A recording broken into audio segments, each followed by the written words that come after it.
그러니까 성령 충만하다라는 말은요, 삶의 방식을 말하는 거예요. 성령 충만한 사람은 하나님께 의지하고요, 하나님을 경외하고요, 다음 마음을 지키고요, 다음 우리 입술을 지키고, 오늘은 지혜로운 삶을 살아가야 된다 이거죠. 이게 성령 충만한 사람의 삶이래요. 바울이 그 로마 감옥에 있을 때 에베소서를 썼잖아요.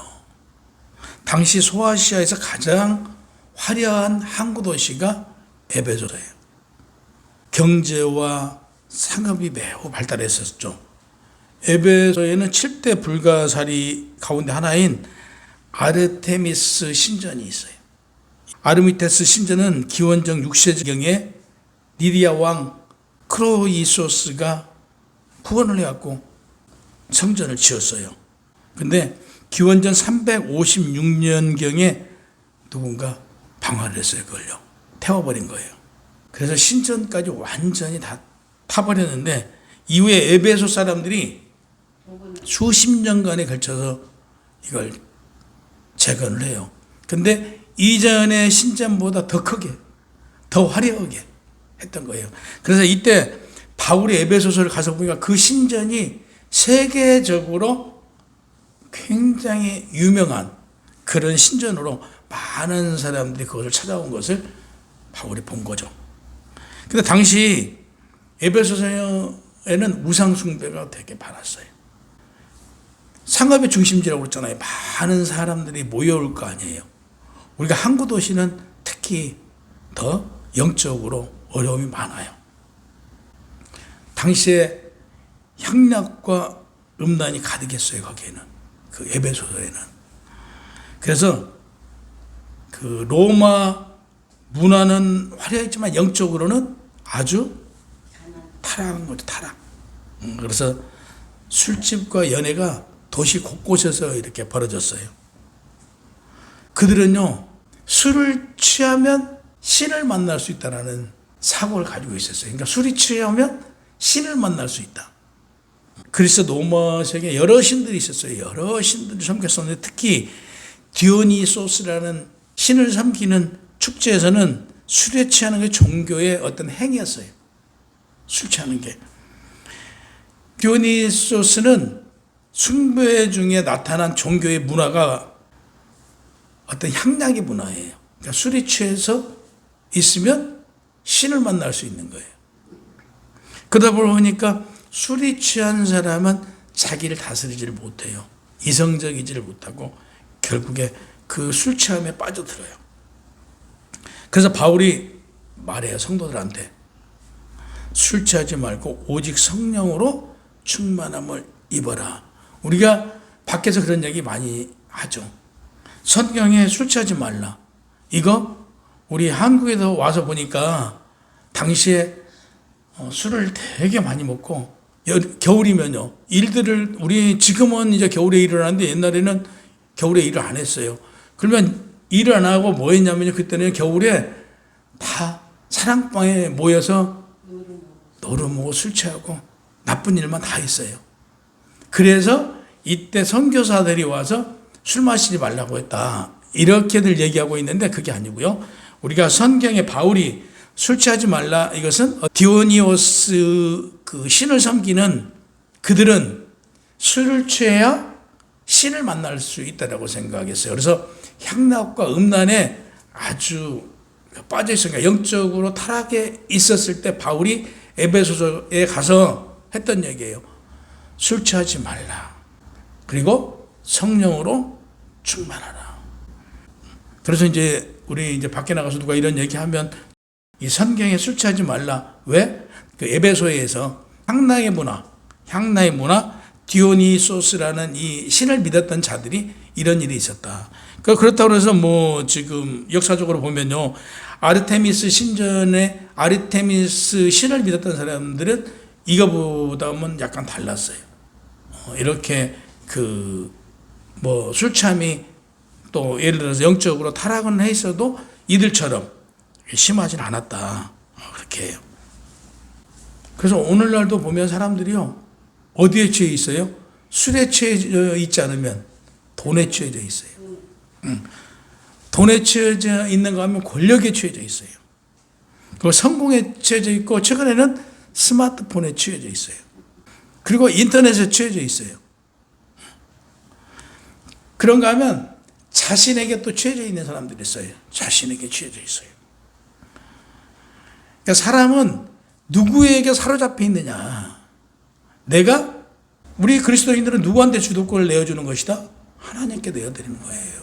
그래서 하나님께서 우리에게 말씀해 주신 그 부분대로 나를 하나님께 맡기고 하나님께서 나에게 주신 하나님의 말씀, 성경에 기록된 그 말씀대로 우리가 살아나가는 거예요. 그게 그리스도인이에요. 이걸 못하면 결국에는 내가 어디에 취해 있느냐 이거죠. 내가 취해 있는 데에 따라서 내 인생도 그렇게 갈 수밖에 없어요. 디오니오스를 숭배했던 사람들, 그들은요, 그게 믿음인 거예요. 술 취해야 되는 거예요. 향락에 취해 있어야 자기들의 신을 만난다라고 생각했던 거란 말이에요. 그러다 우리는 어디에 충만했나 성령으로 충만한 삶을 살아갈 때 우리는 마지막 날에 하나님을 뵐 수 있는 거예요. 하나님 나라에 입성하는 거예요.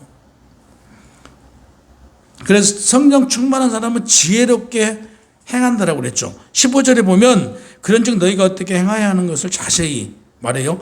여기서 행한다는 무슨 얘기냐면 생활 방식을 말하는 거예요. 생활 방식을요.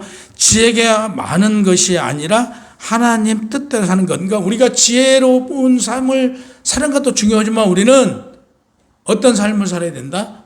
하나님 뜻대로 살아야 된다. 그러니까 잠언의 결론은 여호와를 경외하는 것이 지혜의 근본이라고 했어요. 하나님을 경외하는 게 지혜의 근본이래요. 다시 얘기해서 하나님은 우리에게 사람을 통해서 무엇을 통해서 성경을 통해서 하나님의 뜻이 무엇인가를 우리한테 전달해 줬단 말이에요. 그래서 하나님을 경외하는 것은 우리가 성경대로 사는 것이다. 그게 경외하는 것이다. 초대교회 로마 군대 당시에 로마는 대단했어요. 군대도 어마어마했잖아요. 재산도 어마어마하게 많았고. 근데 초대교회에는 어땠어요? 군대가 있었어요. 병사가 있었어요. 돈이 있었어요. 아무것도 없었어요. 근데 보세요. 초대교회가 로마를 변화시켰어요. 그 향락주에 빠져있고 술취함에 빠져있고 이렇게 빠져있는 당시의 로마를 변화시켰어요. 초대교회가. 얼마나 놀라운 거예요. 그게 그 로마를 변화시킬 수 있었던 게 지혜로움이에요. 지혜로움. 다른 거 아무것도 없어요. 보세요. 박해 가운데서도 원수를 사랑했어요. 그들은요. 두 번째, 거짓보다 진실을 선택했어요. 죽음보다 믿음을 선택했어요. 그래서 우리 초대교회 성도들은 많은 죽음을 당했잖아요. 이 죽음이 결코 헛되지 않았다는 얘기죠. 그들의 죽음이 헛되지 않았다. 그들의 복음이 결국에 로마를 변화시킨 거단 말이에요. 그러니까 결국 로마가 교회를 이긴 것이 아니라 복음이 로마를 변화시켰다. 존 웨슬리는요, 하루 시간을 하나님께 드린다라고 말하고 있어요. 그리고 그는 원칙적으로 새벽부터 기도하고 말씀 읽고 가난한 사람을 돌보고 복음을 전했어요. 이게 선교예요. 새벽에 일어나서 기도하고 이어서 말씀을 보고 가난한 사람을 돌보고 다음 복음을 전했단 말이에요. 이게 선교예요. 웨슬리는 이러한 삶을 살았어요. 그러니까 웨슬리 그 한 사람의 지혜로운 삶이 영국 사회, 당시에 영국 사회는 산업혁명으로 복잡했어요. 근데 이 산업혁명으로 복잡한 영국을 변화시켰던 게 누구예요? 존 웨슬리란 말이에요. 한 사람의 진실 어린 그 삶이 영국을 변화시킬 수 있었다 이거죠. 우리에게 필요한 것도요, 뭐가 필요하냐면 많은 지식이 필요한 게 아니에요. 지혜가 필요한 거예요, 지혜. 그래서 우리는 기도할 때마다 무엇을 구해야 된다고요? 지혜를 구해야 돼. 지혜를. 그러니까 지혜로운 삶을 살아갈 때 우리의 삶이 풍요로워져요. 그리고 예수 그리스도의 향기가 나와요. 그러니까 충만한 사람은 무엇을 할 것인가를 생각하는 게 아니고요. 내가 어떻게 살아갈 것인가, 내가 어떻게 살아가야 되는가를 생각한단 말이에요. 그걸 내 방식대로? 아니요.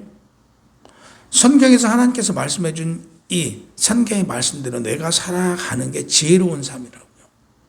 성령 충만한 사람은 세월을 아낀다라고 그래요. 우리 세월의 중요성. 16절에 보면 세월을 아끼라 때가 악하니라 그랬어요. 세월을 아끼라는 말은요, 시간을 전략하라는 뜻보다는 우리가 인생을 살아가면서 기회가 있어요, 없어요? 우리가 인생을 살아가면서 기회가 있잖아요. 우리는 흔히 그렇게 얘기해요. 사람에게는 몇 번의 기회가 있다. 그 기회를 잡는 사람은 세상적으로 성공을 하고요. 그 기회를 놓치는 사람은요, 실패를 한다고 그래요. 근데 여기서도 그런 의미예요. 세월을 아끼라는 얘기는요, 너희에게 기회가 왔을 때 그 기회를 잡아라. 그 기회를 잘 활용할 수 있어야 돼요. 기회를 붙잡는다는 의미가 세월을 아끼라는 뜻이에요. 그렇다고 해서 하나님 주신 시간을 헛되이 보내라는 것은 아니에요. 마틴 루터 95개 반반문을 발표하잖아요. 이 루터가요, 이때 95개 반반문을 발표할 때 때를 따라 잘 발표한 거란 말이에요. 이때 발표하지 않았으면요, 발표를 못하는 거예요. 근데 그 때에 따라서 발표해야 될 때 발표를 한 거란 말이에요. 그러니까 인생은 때를 우리가 잘 봐야 돼요. 우리가 말을 해야 될 때, 말을 들어야 될 때, 우리가 기회를 잡아야 될 때, 기회가 아닐 때, 내가 가야 될 길과 가지 않아야 될 길을 정확하게 가려야 돼요. 이게 때를 아끼는 거예요. 그렇지 않으면 그냥 세상적으로 봐도요, 헛된 일에 내가 시간을 보내게 돼요. 그러면 시간 버리고 돈 버리고 인생 망가지는 거잖아요. 나에게 주어진 시간 안에 나에게 기회가 오면 그 기회를 정확하게 포착해야 돼요. 이게 인생이란 말이에요. 그러니까 1517년에 한 번 결단이 유럽 역사를 바꿨어요. 그래서 우리에게도 기회를 잘 붙잡는 것이 하나님께서는 네 인생의 세월을 아끼는 것이다. 이렇게 말해요. 공감 가더라고요, 저도. 그리고 이 세상에는요, 내가 살아가며 가장 나에게 필요한 것은 멘토가 필요한 거예요. 멘토가. 그러면 그래서 교회를 나와야 되는 이유가 청년들이, 학생들이 교회를 다녀야 되는 이유가 여기에 있어요. 세상을 헛되게 시간을 소비하지 않는다는 거죠. 기회를 잡을 줄 알아야 돼요. 성경은 이 기회를 잡을 수 있는 게 다 기록되어 있단 말이에요. 다 기록. 우리가 코로나 때 한번 보자고요. 예배를 못 드렸어요. 그죠? 코로나 때 예배들을 못 드렸어요. 뭐 일부는 깡패들도 있었지만 대부분 교회에서 예배를 못 드렸어요. 근데 이때 영상 예배라는 걸 드렸어요. 그죠? 그리고 영상 예배를 드린 걸로 끝나지 않고요. 영상 예배를 드렸던 것은요, 바로 전도를 하는데 무엇으로 전도를 했냐? 어려운 사람들에게요, 물품을 전하기 시작했어요. 그 교회들은요, 부흥했어요. 코로나를 통해서도 부흥했어요.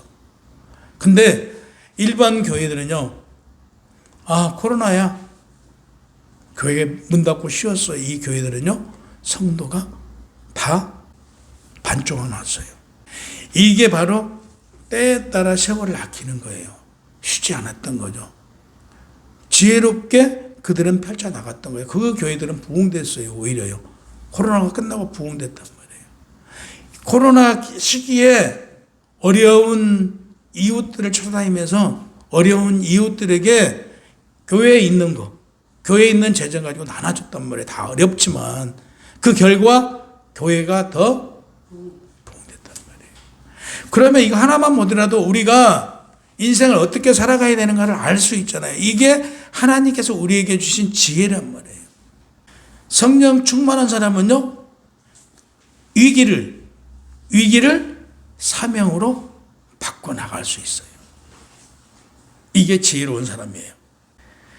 성령 충만한 사람은 하나님의 뜻을 분별할 줄 아는 사람이에요. 17절에 보면 내가 무엇을 하고 싶은가, 무엇을 하고 싶은가를 알 수 있어요. 하나님은 무엇을 원하신가? 하나님은 무엇을 원하세요, 우리한테? 너희가 나를 경외하는 걸 원해. 경외라는 건 뭐냐면 내가 하나님을 의지하고 나를 맡겨드리고 나아가는 거예요. 그러면 너에게 무엇이 얻어진다? 성경을 통해서 지혜가 얻어진다. 이죠. 그 지혜로운 삶은 하나님께서 내가 나에게 원하는 게 무엇인가 알 수 있다. 이거죠. 존 칼빈이 보세요. 하나님의 영광을 위한 삶은 신앙의 중심으로 보았대요. 하나님의 영광이 신앙의 중심이어야 된다. 그죠. 하나님의 영광이. 이렇게 살았는데 개혁주의는 감정보다 말씀, 경험보다 성경, 인간의 뜻보다 하나님의 뜻이 어디 있는가 우선적으로 했단 말이에요. 감정보다 말씀, 경험보다 성경, 인간의 뜻보다 하나님의 뜻이 어디 있는가를 알고 나가는 길이 지혜로운 삶이다. 근데요, 우리 보세요. 우리가 알고 있는 이만큼을 가지고 내가 뭔가를 대단히 많이 아는 것 같아요.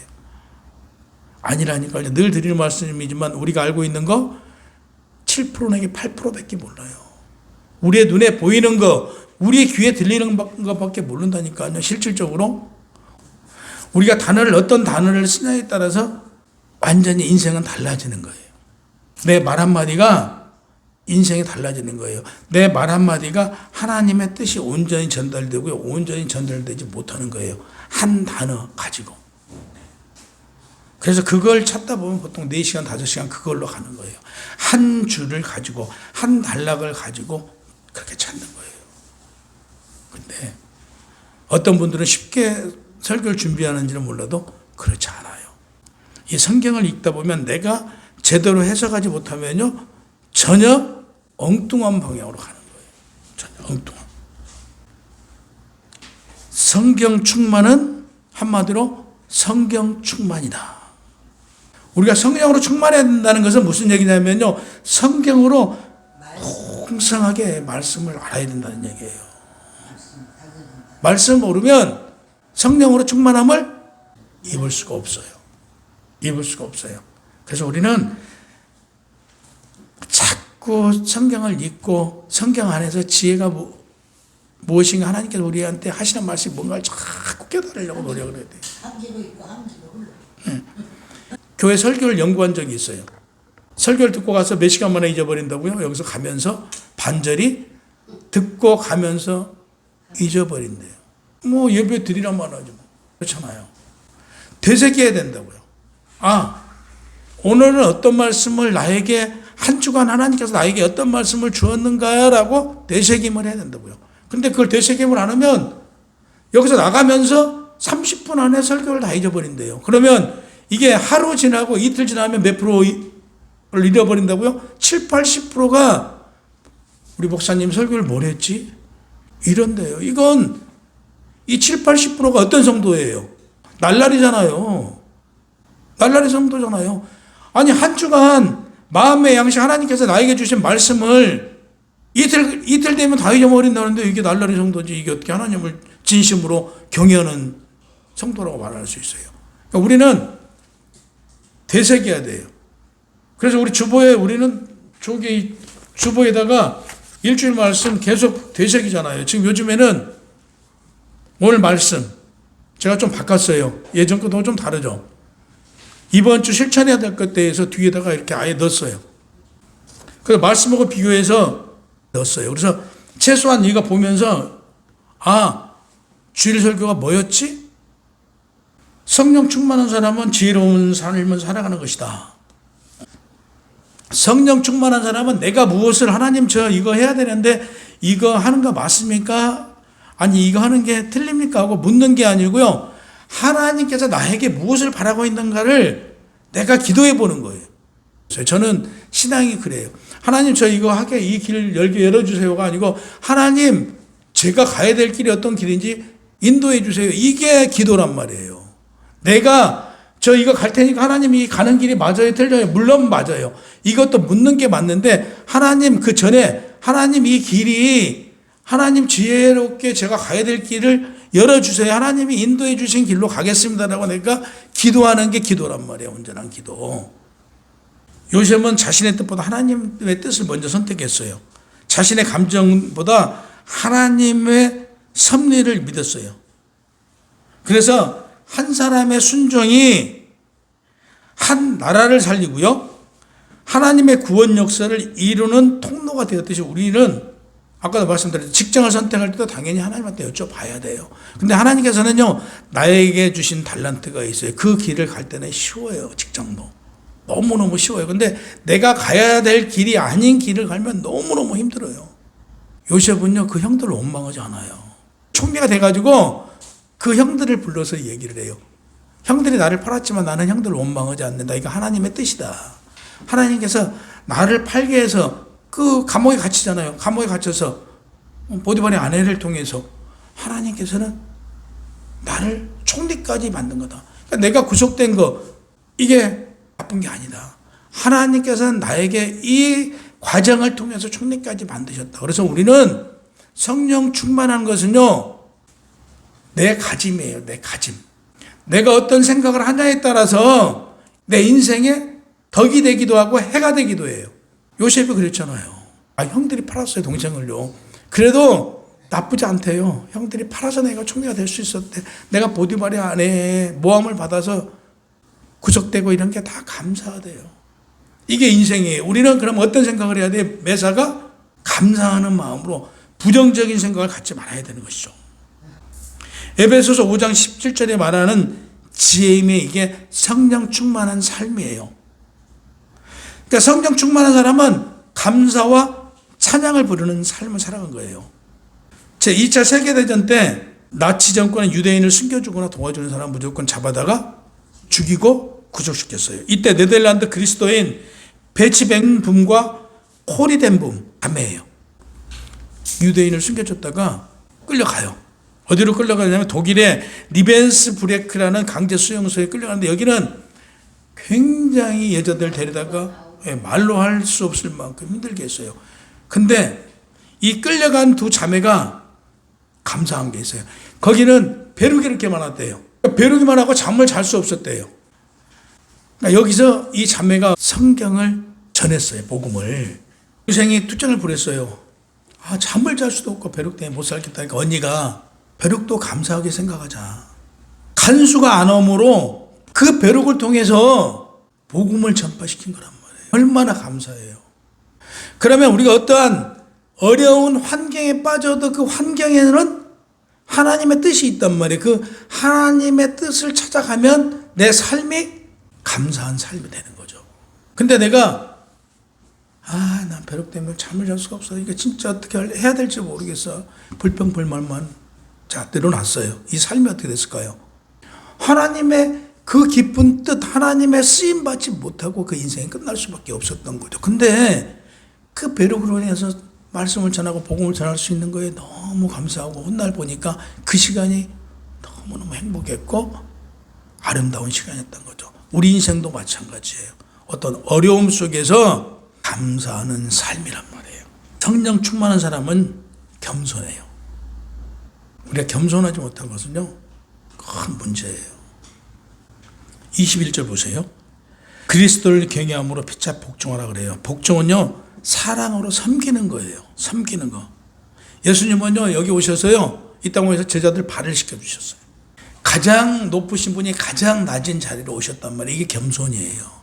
기업의 오너들이 직원들을 잘 섬기면요, 그 기업은요, 성공할 수밖에 없어요. 교회도요, 섬기는 교회, 사랑의 교회는요, 부흥돼요. 그래서 사랑으로 섬기는 교회가 건실하다. 성령 충만하면 성경 충만이라고 말씀드렸죠. 성경 충만은 오늘 분명히 말해요. 겸손합니다. 지혜로운 삶을 살기 위해서는 성령 충만해야 된다. 그래서 술 취하지 말고 방탕한 그 시대에 술 취하는 것은 오직 성령으로 충만을 입을 때 가정이 변화되고요. 교회가 세워지고요. 세상 가운데서 우리를 통해서 그리스도의 향기를 내뿜는다는 사실을 알고 이 한 주도 승리하시기를 예수 그리스도 이름으로 축원합니다.